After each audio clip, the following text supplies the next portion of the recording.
हरे तोहरे दीदार खाती आई तोहर गली, तोहरे दीदार खाती आई तोहर गली,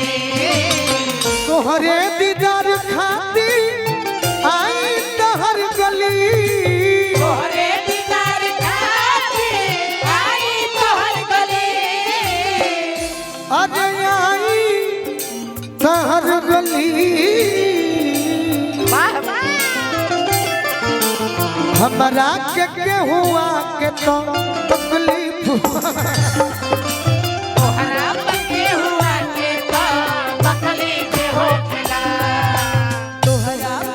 लेकिन यही में गोलू जी हम का लिखवेले बानी का कि हम हो तो कब के हो से प्यार कइले रही, तो हो तो केहू केहू से पार कइले रहू, हम हो तो कब के हो से प्यार कइले रही, तो हो तो केहू केहू से पार कइले रहू। आखिर काहे काहे? दिल में बसा के ओकरा, दिल में बसा के ओकरा हम दीदार कइले रही, तो हो तो केहू केहू से प्यार और आगे बा नइखे भरोसा केहू को झुकवा चलत छल के,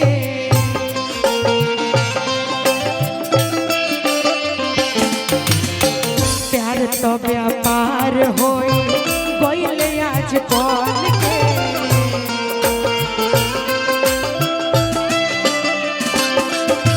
नइखे भरोसा केहू को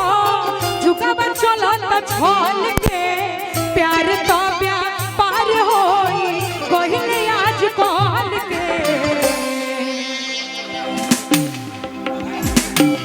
धर्मवीर प्रियंका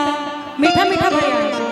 कि धर्मवीर प्रियंका जगले भिनुसार कइले रही, अनिल मुखिया जी, अनिल मुखिया जी हम हो प्यार कइले रही, विनय भैया का तरफ से पुरस्कार बा, हम हो तो कब केहू से प्यार कइले रही,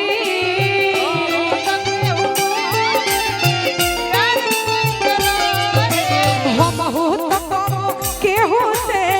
प्यार कइले रही। ऋतु हमारी बहन है, काहे कि दिल में बसा के ओकरा, दिल में बसा के ओकरा हम दीदार कइले रही, हमने से प्यार कइले रही, हम हो तो कब केहू से प्यार कइले रही, हम हो तो कब केहू से प्यार कइले रही। तू तनिक कहता के सर के गंध लेके